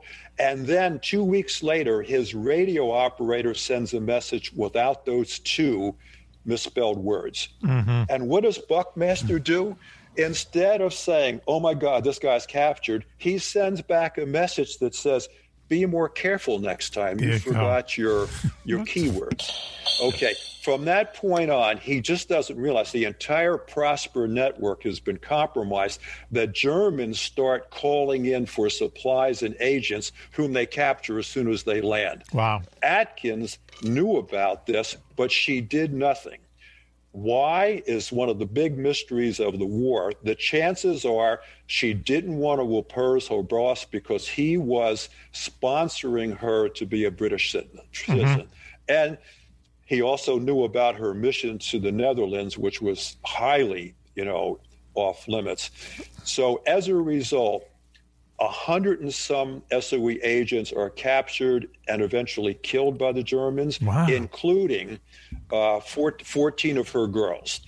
After the war, Vera Atkins does not rest until she goes to Paris, finds the trail of every one of them, finds out which Germans were responsible for their deaths in concentration camp, and has every one of them brought before the Nuremberg trial and executed. Wow, so man. that was her way of redemption. Movie. She gets them all. Movie. Yeah, she gets them all. Wow. And then she is a great defender of the SOE in the post-war years, but never reveals anything that she did to her dying day. So let me ask you this real quick, Phil. We have a few minutes left in the segment. So why did she do this? There must be theories why she chose not to do anything when she knew that the operation was turned. Yeah. Well, the theories, now she does have a biographer who got pretty deeply into this. A lot of what, by the way, came out is after her death, when it was mourners, other women from the SOE at her funeral who began to talk about what they knew. So anyways, the belief is either she missed it because, there's like 1,000 messages a day, and maybe she missed that one. But they think that's because this message was far too important person. They think it's because she was so loyal to her boss that she didn't want to counter him. And he had this idealistic view that none of his agents were ever going to be captured or turned. And so, he probably just, he just blew it. Wow. But the real belief is that because Buckmaster knew she was a Romanian Jew who was applying for citizenship and that he was sponsoring it, and by the way, she got it. She did become a British citizen thanks to his intervention, that she just had to button her lip. Wow. Because if she opposed him, he would have basically said, you're just an alien and I'm going to turn you in. I'm not going to take the blame for this. We're both, responsible. Yeah. Yikes. So, and by the way, and she felt, obviously devastated by and disbelief herself. She went to Paris when the war was over and sent up a signal that basically said, all SOE agents come to the hotel I'm staying. We'll get you back home. Right. And for 2 or 3 weeks, they kept coming in. And, she was so delighted to see how many came, and then they stopped. And when she did a count, she found that 100 were missing. And 14 of them were her girls. Wow. 13 turned up dead. The 14th hid for months and finally got back to England. And when she got off at the train station in London, not knowing what to do, who was there to meet her but Vera Atkins? And she never knew. How did Vera Atkins even know that I was alive, that I got out of France, that I made it back to England, and knew what train I was on? Yeah. Wow. I see Nicole Kidman. JJ, what do you think? Yeah. Yeah. I was looking up to see if there was a movie about this. There has been a movie. Oh, there is, yeah. Okay. All right. Well, that was really fascinating, Phil. We really appreciate that. And please, can we give Phil a round of applause, please? And before we go, let me just say... You go ahead, please. The time that I talk, whenever I have the good fortune of that being, I'm going to talk about Virginia Hall, who was a American who worked for the SOE prior to the OSS getting established in Europe, and she personally stopped with her resistance fighters an entire German panzer division from getting out of Marseille and supporting Normandy, which turned the event. Wow.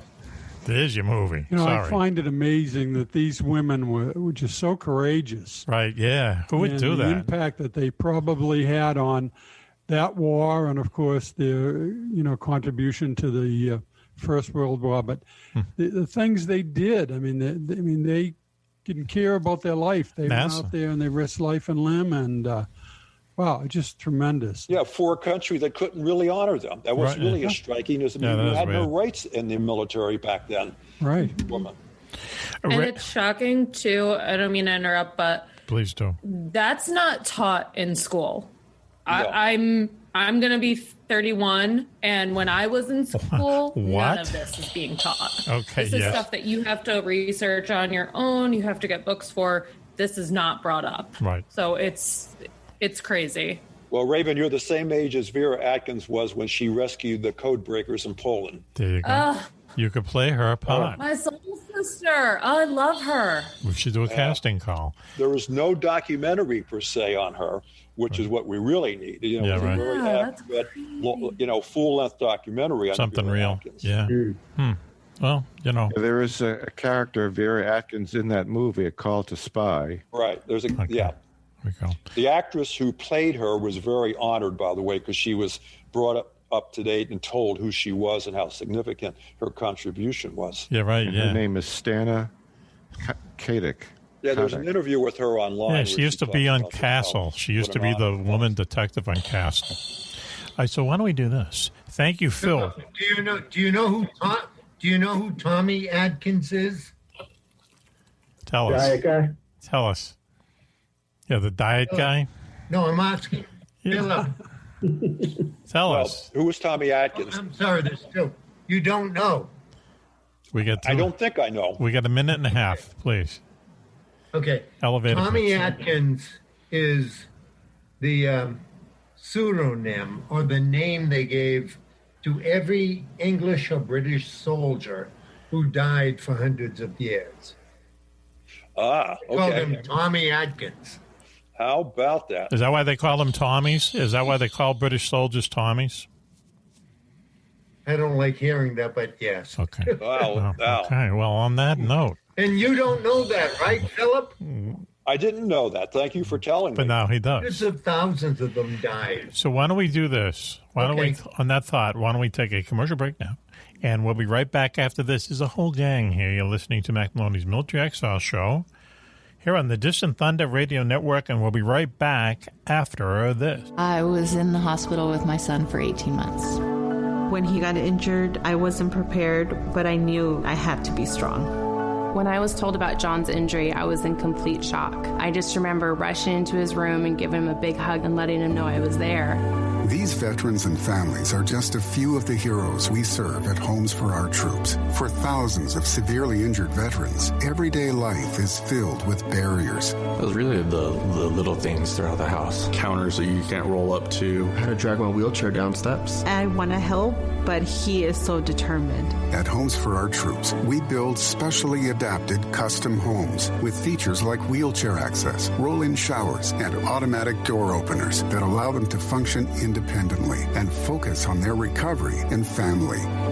This house is freedom. It's hope. It's a new beginning. This house has given me my family back. To learn more, visit hfotusa.org. British Secret Service. Hello, Moneypenny. Hello, 007. How's your mission to steal the secret sex formula from Dr. No-No going? It'll be going fine, except for the two idiots headquarters sent with me. Hey, Mac, did Duffalo Crumpets just call us idiots? Yes, he did, Juan-Juan. He's an ungrateful putz. Nice car, though. Yeah, and you know what? Now it's my turn. But if you drive, what am I going to do? I'll drive. You shoot the machine guns. Okay? No way I'm driving. I just have a license for you and I'm driving. Oh, see what I mean, Moneypenny? But James, we have to get the stolen formula from Dr. No-No before the big 2-for-1 sale. I'm on it, Moneypenny. But I've got to rid myself of these two mushmouths first. I still have the red button, don't I? James, not the red button. Cobra, save us. Hello, gentlemen. And you, Mr. Bond. Oh my God. Is that Commander Cobra? Jumping from a helicopter through the sunroof of my Aston Martin? Well played, Cobra. But what are you doing here? Besides rescuing my two friends, James, I'm here to tell you that you don't have to steal the cardio sex formula from Dr. No-No. All you have to do is go online and order it yourself. Then you'll have plenty of the new energy drink that can give you the extra endurance you need to get through. Please, Cobra, tell us why it's called sex. It's called SCX, for Strength Energy Accelerator. And it's easy to use. Just mix a scoop of water, shake it, not stir it. 30 minutes before you start your workout, and you'll find you can last longer and feel all around better about finishing your regime. Oh, my. And the mix comes in many different flavors. My favorite is passion fruit. Mine too. Why, you little trollop. Hey, Mac, look at all these buttons. I wonder what they do. I don't know. Push one and find out. Not the big red one. No! Geez, I hope he's wearing his rocket belt. Guess not. That's SDX Workout Dietary Supplement, available only through Cardillo USA. Visit CardilloUSA.com for more details about our big 2-for-1 sale. That's CARDILLO USA.com and get some sex today. Maloney's Military Lifestyle Show here on the Distant Thunder Radio Network. This is Mack Maloney. What a show we have for you tonight. All-female spy show or something like that. But, first of all, girls, very famous Juan-Juan is here. Juanie. Hello, Mac. Hello, girls. Okay. Everybody listening, welcome. All ships at sea. We broadcast everywhere. Why do they say all corners of the globe when the globe is not square? Another show. Everywhere. Okay. Also, speaking of the Flat Earth, we'll bring the Flat Earth Society guy back, and him and JJ can work out the corners. He wants to. He's dying to get on. Right. He's the Flat Earth Society guy who sent us literature that said we have correspondents all over the globe. Remember that? Yeah. Okay. Let's move on. That voice you heard is Commander Cobra up there in his compound in the great state of Maine. Coco. The horses say good evening, Mac, and bid you a lovely rest tonight. I just saw them on the last break as I put everybody to bed in Pajama Land, otherwise known as the bar. Okay. All right. Hopefully that was in code. Up there in Battle Creek, Michigan, the Battle Creek of the Republic, our national correspondent, Switchblade Steve Ward. Switchy. Great to be here tonight. Okay, Switchy. I like the spy versus spy background there. We're talking a lot about spies tonight. In the corner of Cloak and Dagger or Joke and Dagger. Is that what it is? Joke and Dagger Streets. Come on, man. It's Joke Avenue and Dagger Street. Come on. Okay, I didn't even. I'm not I aware thought you of knew that. Mad Magazine. I thought you were part of the. I thought you were part of the hip crowd. I do know I see. Mad You got your hat around Magazine. the other way. You got your hat around the other way now, so now it's less cool. What were those little cartoons along the borders that you couldn't see sometimes, but you Potrazibis or something like that? Now you're disgracing yourself. Everyone should know that. Listen, can I just say this? He was Coco. He's probably one of those weirdos who read Cracked magazine. So those weren't in Cracked. What was the other one? Sick. Right? The ripoff is Mad, Cracked, and Sick. Not Cracked even and funny. Sick. All right, listen. Let's edit this out, okay? So I wonder if Raven even knows what we're talking about. No, of course she doesn't. Let's get to her next. How old do you think I am? You're 31. You told us a little while ago. And we don't believe that either. Yeah. Since everybody in the room is, has we don't have to complete trips around the sun. We don't have to give our ages out. Yeah. She's giving us an older age for her own reasons. We don't know why. Okay. Also, our security chief listening in on us, Willie Club, beautiful Methuen, Massachusetts. Club, how you doing? Doing great. Okay. Hi, Mac. Hi, gang. Great to be here. Hello, Club. Okay. Did I mention that Switch is 3 pieces of bacon, 2 frozen waffles, fake butter, and black coffee, and the spread butter. I have it on good authority that it was real butter. You Land said it Lakes, was. Man. Oh, I thought you said it. I can't believe it's not Land butter. Lakes tub butter with olive oil in it. That's another show. I don't know. It's yellow. What was the? It's yellow. What was? Okay, it passes the What test. was the maple syrup? Log cabin. Log cabin. There you go. What else? Log cabin. Okay. Okay. I used to like Vermont Maid. I don't know why. Okay. But you knowing you like the girl on the cover, right? Yes or no? There's this woman down Quickly. the street that makes her own maple syrup. It's to die for. I'll get you some. Okay. It's really good. All right. So what we're doing tonight, because we're doing like a all-female spy show, we're going to talk about 2 kind of unlikely female spies. One of them is, you might have heard the name Mata Hari. She was a spy during World War I. Raven's going to talk a little bit about her. But also, believe it or not, the very famous cook, Julia Child, of all people. You've seen her on PBS a lot. She was also a spy during World War II. and the OSS, which was the predecessor of the CIA. So anyway, Mata Hari, let me just go to this. I mean, everyone here has heard of Mata Hari, right? Yes? Absolutely. Mata Hari. Mata Hari. Thank you, Coco. Okay, show of hands says yes. Raven, you like this? There you go. Uh-oh. I got the show of hands, but I also got the universal hand signal there. So, Raven, interesting story, right? Mata Hari, we were talking about it off air. Mata. Yeah, super interesting. I thought I watched a documentary about her, but it was actually just an episode of Drunk History. Oh, that's perfect. It's perfect because if you have just got to encapsulate the difference in the generations tonight, you learn right there. Did they say Mata or Mata? Okay, go ahead. Drunk History is great. Oh, it's fantastic. So I'm reading the article and I'm like, I know this story. This woman is amazing. Yes. I'm like, where have I heard this? So I had to do some Googling. But we have Mata Hari. And she was born August 7th, 1876. So she's a Leo. And it's important. She went from one rich husband to another, just kind of doing her thing. She was getting it done. And she was doing exotic dancing. I mean, let's call it what it is. And nowadays, exotic Can dancing. I just take it, Raven, for one quick second Please. for Mack and for Juan-Juan that is not with the pole. Just making sure that we got that out of the way. Wow. Okay, keep moving. You're telling They us? called it belly dancing, didn't they? I don't know. She used to do lap dancing. Oh, no, she didn't. No, wait a minute. Stop. Did she really? Away. I thought I read something about I thought she was a lap belly dancer. It was her or someone else. Back in the 1900s? I mean, it's very possible. It was, 1870s. So by this point, it was like the early 1900s. If they were doing lap dancing, more power to them. Wow. But, how much did that cost? I mean, a penny? it was probably like she pulled her skirt up and showed an ankle. And the guys just went wild. That's right, they did. Yeah.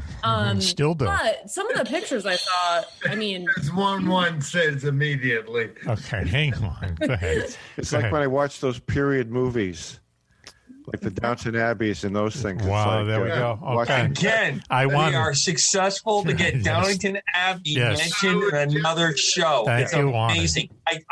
I'm only making about once a month here. I show up and he gets Downington Abbey, even in the shows that I'm not here. Downington Abbey. Somehow, Mata Hari, not Mata, Mata Hari, and Downington Abbey. Somehow. There you go. All right. It's part of the fabric. Cobra, I am so worried about you. That is, we all are. Out Downton Abbey. Cool. Oh, my goodness. Wow. Okay. Hey, Raven, do you know what the stage name Mata Hari stands for? Or what the interpretation? Oh, it's like the eye of the sun.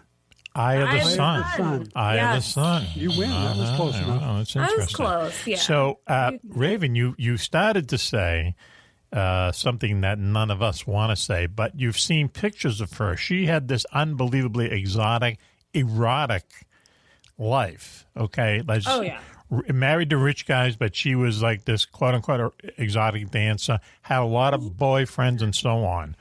But she like consistently married like richer guys, but she just did her own thing. It's like she found all these guys that were just like, I'm gonna throw my money at you. You do what you want. Like you live your own life, and that's what she did. Like she's the one picture. I swear, it's like before Princess Leia was Princess Leia. Okay, that's exactly. Yes, right. Yeah, there's a famous picture of her.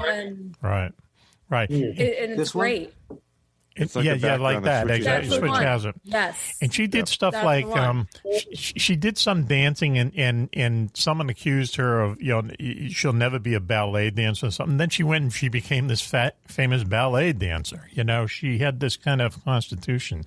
But when you see a picture of her, would you call her an attractive woman? Only you could tell us, not the 8 horny guys. Yeah, I mean, would you say that she's... I think she was gorgeous. Really? Yeah. I mean, she had that just classical, like, minimal makeup, just... She was just beautiful. Yeah. And that you don't see that anymore. She enticed and like a I lot said, of like guys. she like was just doing her own thing and literally was not going to let anyone stand in her way because she had guys just shoveling money at her. Wow. It's great. I love it. So what's the spy angle? Okay, well, she was doing it during World War One and So- playing both sides and stuff, right? Yes. She meets I don't know how you pronounce this guy's name. I'm going to Obi-Wan butcher Kenobi? it. Juan-Juan. Ledoux. Okay, yes. Let's say yes. George's Ledoux. Yes. think. Close enough, yes. And he's like, okay, like I need you to be a spy on the Germans. Okay. And she says she'll do it because she wants to go and see her Russian mans, which is Vladimir Maslov, and he's Okay. super injured. She wants to go see him. Yes. And so she's going to do, she wants to go spy, but it ends up kind of backfiring because she does get caught. And this French guy, That is back. Georges Ledoux, Okay. basically just throws her under the bus. Yes. And he's like, oh no, like, I don't know who this girl is. Sacre bleu. Yes. Blah, blah, blah. Wow. Don't believe anything she says, like, bye, peace. Whoa. And That's he cold. he basically just throws her under the bus and she gets put in jail. And then she can't go see her mans.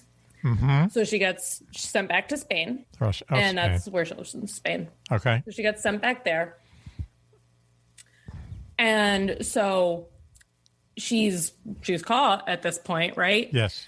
And they're like, you're charged of spying against the Germans and Espionage. you're espionage. That's what it is. Yes. Yeah.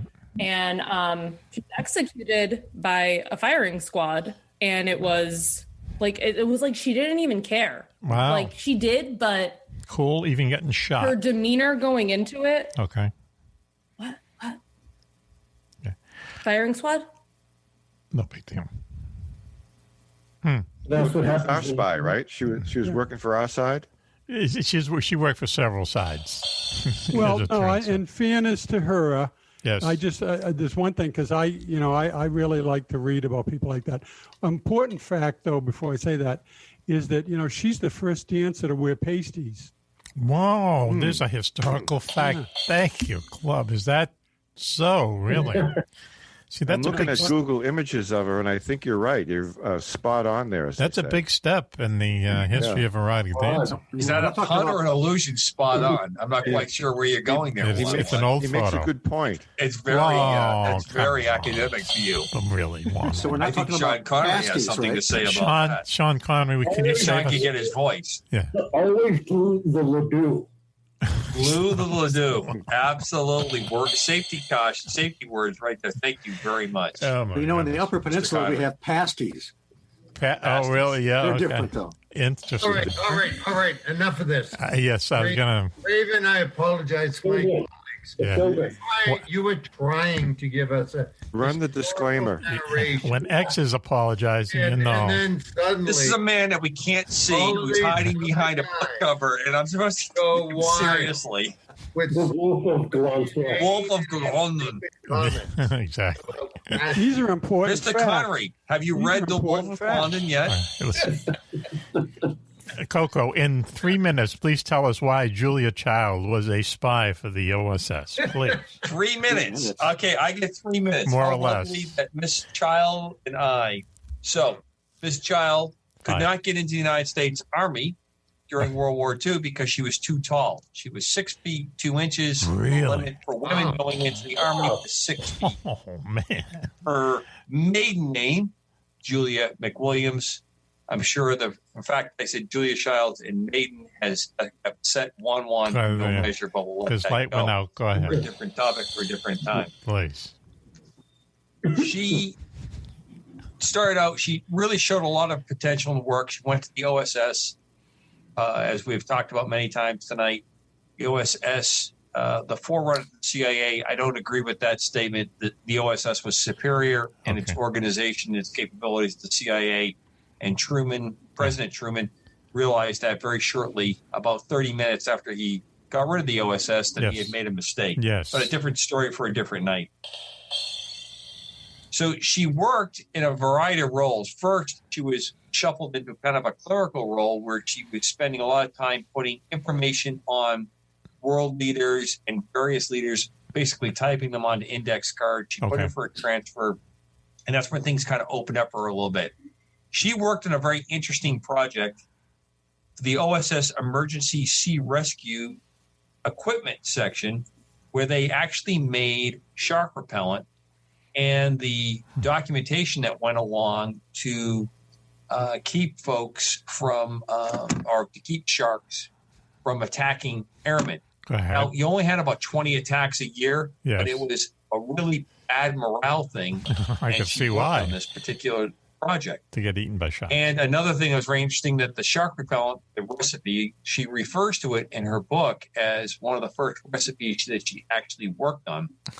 This is before her famed work in the cooking book industry, and in the part that she did with the show. One of the reasons that the sharks and repellent was so important was they wanted to put it around explosives that the Navy was putting in on charges, because the sharks would attack the explosives, detonate them, kill the shark, sadly, but not destroy the target that they wanted to get destroyed. Sounds like a Saturday Night Live bit, right? Then from there, she went into Sierra Leone, Sri Lanka, and then ended up in China. Her husband, where she picked up the name Childs, Paul Ledoux, Solon Child, Ledoux. He is really the reason she got introduced into French cooking and French food. She left the OSS after a very successful career, married him. He went from the OSS into, excuse me, I'm having some technical difficulties on my screen here. Is that a cat? See, get them. Yes, it's another one of this the cats. This is just another way to hit on Raven. Cat's got your tongue? You know, Cat's got my tongue, cat's got my mic. We got time to kill. Okay. All right. But one of the things I really love about Julia Child is... Go ahead. She's a connection to the youth of my youth when PBS was one of the highbrow things that we were allowed to watch in the household. Channel 2. And I used to watch her quite a bit when she came on. Yes. Especially her cooking program. She would tell you that she did not know how to cook until she got married and they moved to France. Her husband remained in government service. He worked in various parts of the foreign service. Yes. And if people are really interested in Julia Child, I think a really great book to look up. Yes. And you grab a copy and you can get it for free online. Is A Covert Affair, and it talks about her and her husband and their whole career. But the OSS, that's I think one of the really great successes of Mr. Donovan, who was mentioned earlier tonight by Phil Orbanes. Interesting guy.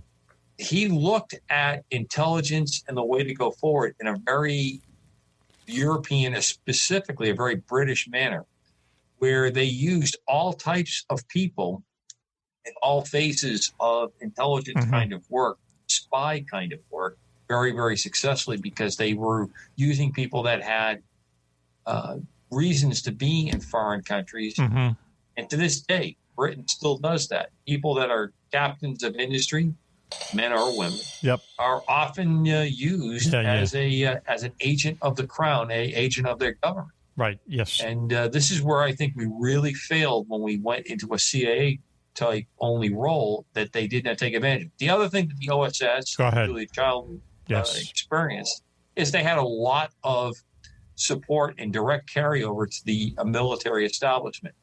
So they could use the resources that were available, the aircraft, the ships, the people that were there. And that really provided, I don't think you can really estimate the kind of edge that it had. Right. Just an interesting person to be a spy. I mean, I heard it a long time ago, and I just couldn't quite believe it. Then I remember tuning her in on Channel 2, and she was like cutting a seal's head in half.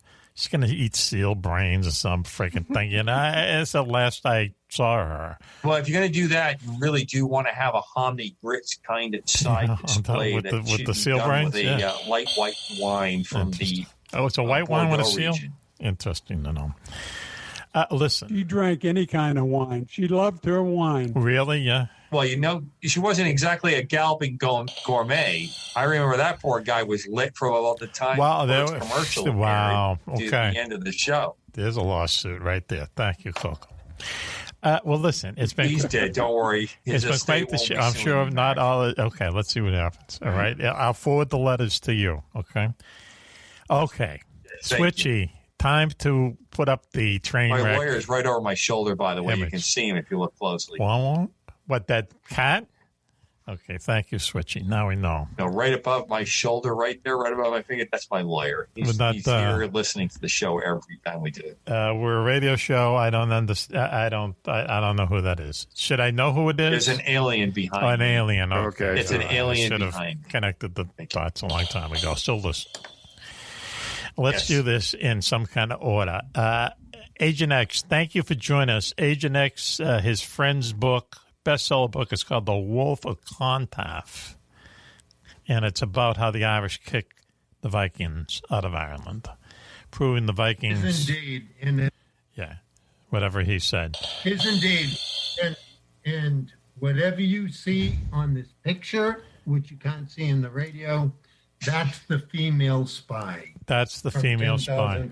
Looks like Xena. Really? Yeah, got a Xena vibe. Very alluring. And I would like to add that if anyone is interested, on my former show, yes, a friend of Agent X talks about his book. Really? Yeah. I hear. Correct. I hear he's a stunning interview. Okay, thank you, X, for joining us. We appreciate it. Okay. Let's go. Phil Yebba and his friends Sean Connery and also his friend Christopher Walken. Do they want to say goodbye to us and try to wrap this thing up in a bow? Or?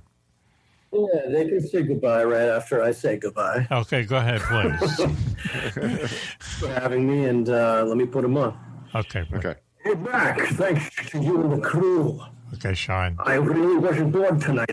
Sorry. Okay, that's okay. All right, little staticky. Hey, that's too soon, buddy. Be quiet. Be quiet, Sean.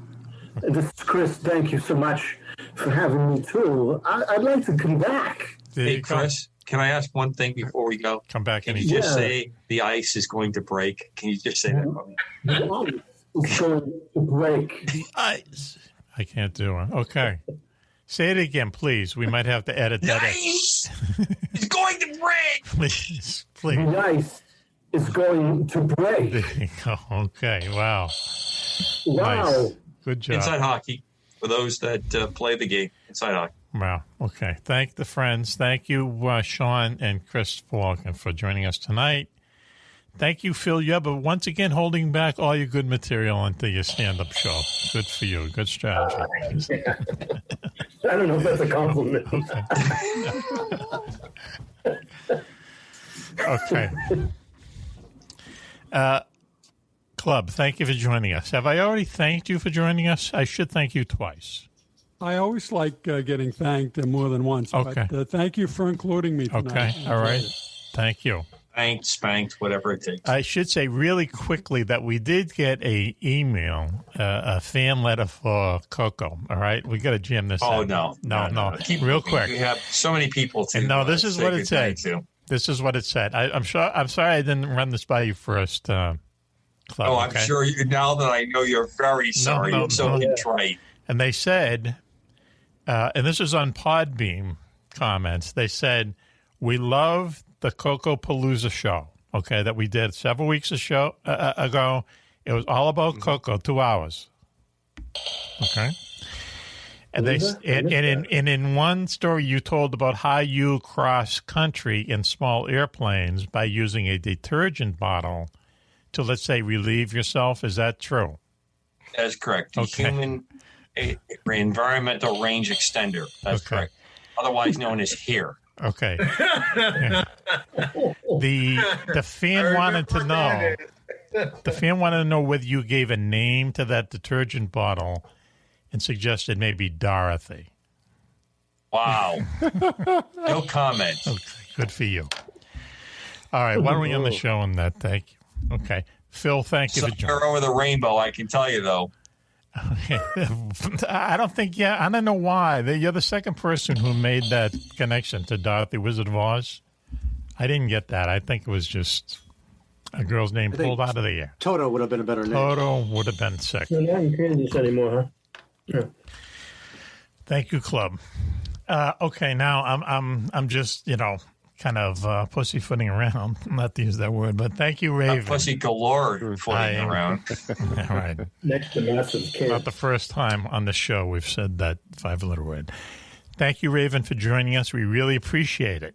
Thank you, Raven. Thanks, Raven. Okay. Thank you so much for having me. Okay. Had a great time as usual. Cheers. Okay. All right. Cheers. That's put a whole new dimension on Mata Hari for me. There you go. Mata. Yes, babe. Thank you. What's the matter with you, Mata? Okay. Mata. Don't stop. I got enough edits in this baby. Thank you, Switch, for joining us tonight. Switcherino. Okay. Great to be here. Okay. All right. 2 waffles into it. Good for you. Thank you, Coco. We appreciate you being with us and enlightening and elucidating us, as always. And you got the pig. How big is the pig? You want to show us? Can you hold the pig in your hand? 8 pounds. Oh, no. He's asleep now. We don't wake the baby when the baby's down. Interesting. The baby is asleep. Okay. Good for you. But Raven has photographic proof contact with the Zeppelin. Okay. Zeppelin is he is now sleeping away. Okay. He's so cute. Yep. So imagine the cutest thing you've ever seen and then times it by a billion. A billion? Still not Okay. A billion. The cutest thing I can think of now is a ham sub. What do you think? Oh, man. Come on. What? Too soon. Too soon. With, Be respectful. Lettuce and BLT. There you go. BLT. Exactly. Why not? Tomatoes and lettuce are good for you. JJ, I guess it's time to thank you. Thank you very much. You're welcome. It's a pleasure to be here, and Well, I let's do enjoyed the every minute plugs. of it. We should do the plugs. Okay, the plugs are Homes for Our Troops. Homes for Our Troops. Just Google them. They're a great military charity. They build homes for wounded veterans of the Afghan and the Iraqi war. And they also build them to kind of adapt to whatever wounds they came back to this country with. And then they give them the keys. No mortgage, nothing. Okay, these guys deserve it. Mm-hmm.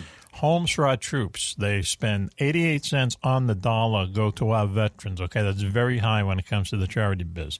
Homes for Our Troops, please Google them.